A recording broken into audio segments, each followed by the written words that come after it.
We're here at the farmer's market, and I am with my favorite egg people, and we don't buy our eggs from anywhere else. So I wanted them to talk a little bit about locally grown eggs and what the difference is between trying to buying commercial and buying from a local farmer. So just tell us a little bit about that. Okay, well, we are Hillikers Egg Ranch. We're a third generation family farm. My husband's grandparents started it. The chickens were caged in 1942 when the cages first started coming out. And the reason the cages started coming out actually was to keep the chickens out of their feces. So it gave them a healthier lifestyle. They found that they lived about a year and a half longer. And it allows the farmer to go through and clean the feces out so it doesn't build up, which decreases your salmonella.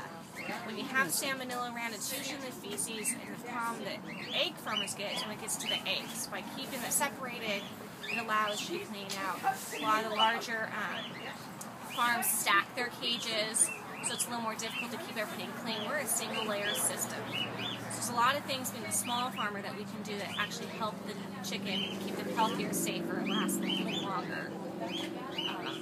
So there's like a lot of people talk about free range, right? And it sounds like that there might be some better or some safer practices with the cages if it's done correctly. Is that what you're kind of saying? Yeah, allowing us to cage them, we also get to monitor what they eat. So in a free range system, you're hoping that the chickens are laying their eggs in their nest in the same spot. Typically, sometimes they will get missed. So when the farmers are collecting eggs, they may not be collecting the eggs at the same time. You might get an egg that's been sitting out in pasture for a couple of days.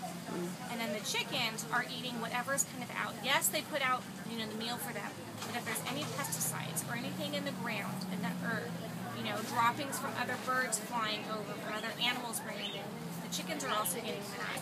So it's a little harder to really have that quality control of what the chicken is feeding and how healthy the chicken is. We do a larger cage, so they still get to move around. They're not packed in, they're not combined. Their food's in the front and their water's in the back, so they have to move back and forth. But it's that catch-22 when they're out in the pasture, when they're out free range. You can also have eggs that are produced as cage-free. And there's a misconception with cage-free that those chickens, they are usually in a building, walled in, a cement slab floor. They're not outside. They're not roaming around. So they're not outside at all then when you see cage-free? If it says specifically cage-free, unless you know the farmer, unless you can ask the question, you don't know that they've been outside. And when it says, free range, they have to have access to the outside. So it could still be that same building, but could be a door, and the chickens have the choice to go outside. So the freezing and the wording is a little misleading unless you know the farmer and you can ask the questions exactly of their practices and how they're raised. So I think that's why it's really important to know your local farmers. Know your local farmer.